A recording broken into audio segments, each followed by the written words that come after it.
Atenção! Começa agora uma teleaula de Biologia do Ensino Médio. Você vai assistir a teleaula de número 21. Bons estudos!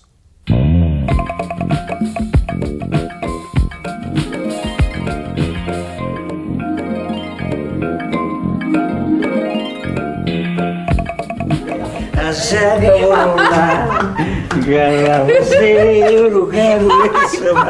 Eu passo a mão no saca a noite. Mas o baile tava bom, hein? Eu já tô com saudades. Olha, fazia tempo que eu não bebi umas a mais e nem pulava carnaval. Eu quero ver amanhã as consequências. Que consequência? Que consequência? O quê? Que consequência pode ter uma cervejinha a mais? O que efeito pode ter isso para com isso? Isso é o que nós vamos ver na nossa teleaula de hoje. Os efeitos do álcool no nosso organismo e como ele é eliminado. Nesta teleaula, você vai aprender como o álcool afeta nossas sensações e o funcionamento do nosso organismo. E vai saber o que acontece com o álcool no nosso corpo e como ele é eliminado.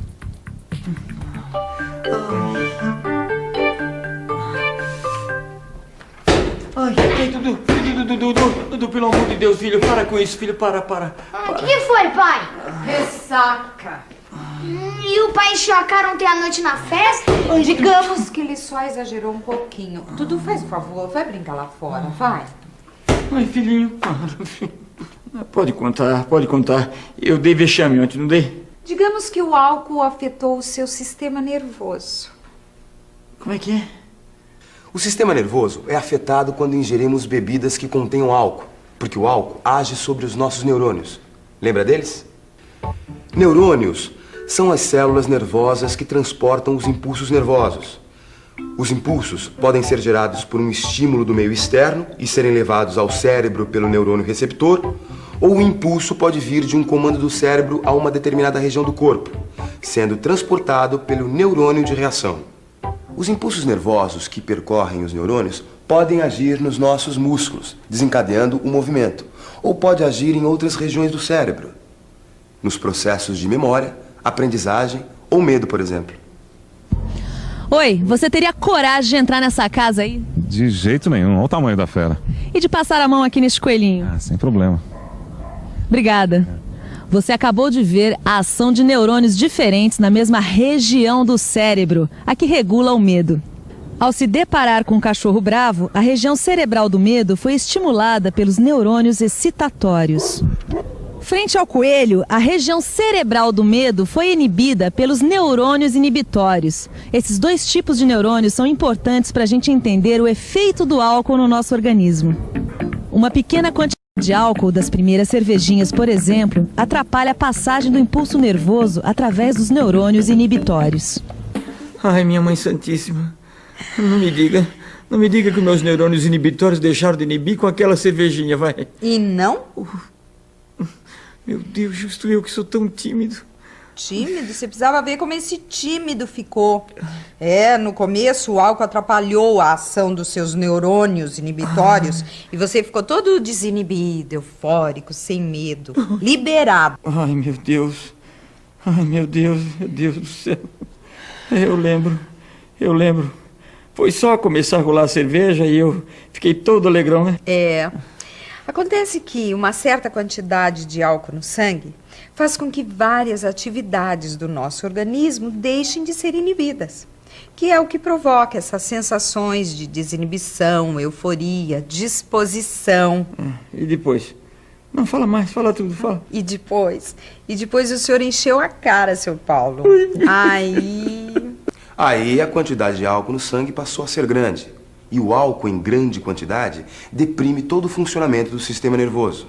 O resultado é dificuldade de coordenação motora, falta de equilíbrio, sonolência e depressão. O álcool em grande quantidade deprime o funcionamento do sistema nervoso. Obrigada. Quer dizer, ele dificulta a passagem do impulso nervoso por todos os neurônios. Em grande quantidade, na verdade, o álcool dificulta o funcionamento de todas as atividades do organismo. E tem gente que ainda diz que muito álcool é afrodisíaco. Quer dizer que estimula o apetite sexual. Mas em relação à atividade sexual, o álcool tem o mesmo efeito que nas outras atividades do organismo. Sabia disso?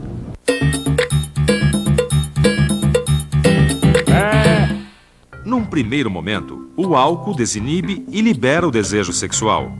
Mas sabia que com o aumento da ingestão e a depressão nervoso, a relação sexual não consegue ser levada adiante?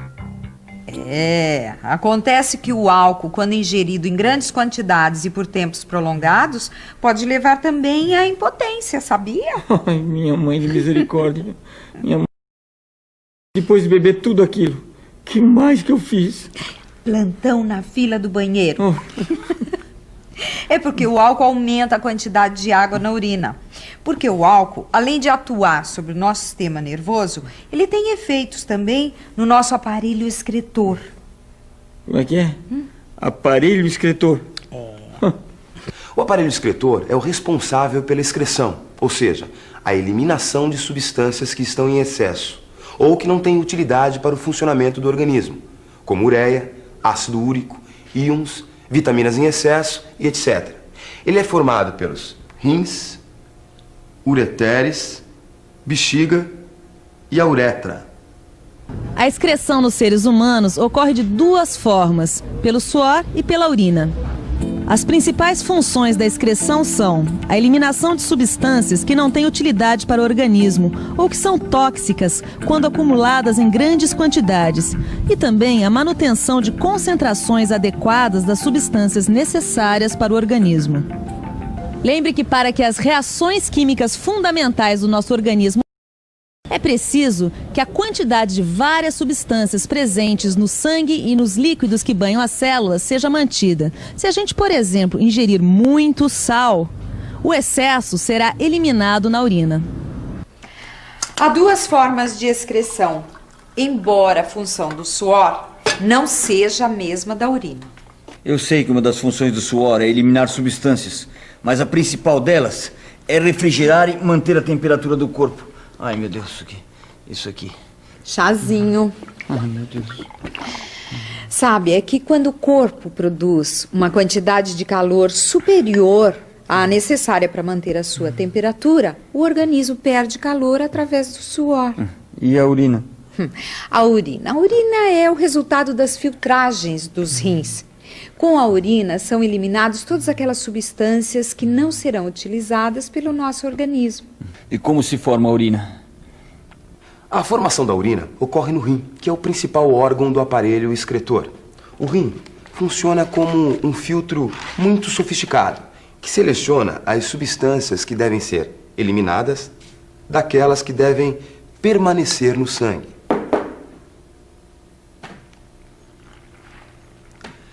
Além de selecionar as substâncias, o rim é que estabelece a quantidade de cada uma que vai permanecer no organismo e o excesso que vai ser eliminado pela urina.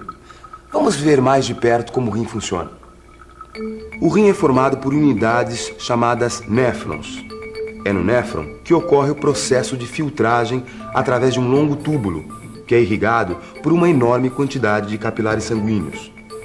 Quando o sangue chega ao néfron, parte do plasma passa para os túbulos e a outra parte segue através dos capilares. Durante a passagem do fluido sanguíneo filtrado através dos túbulos, ocorre substâncias constante com os capilares. O que for necessário será reabsorvido pelo organismo através dos capilares.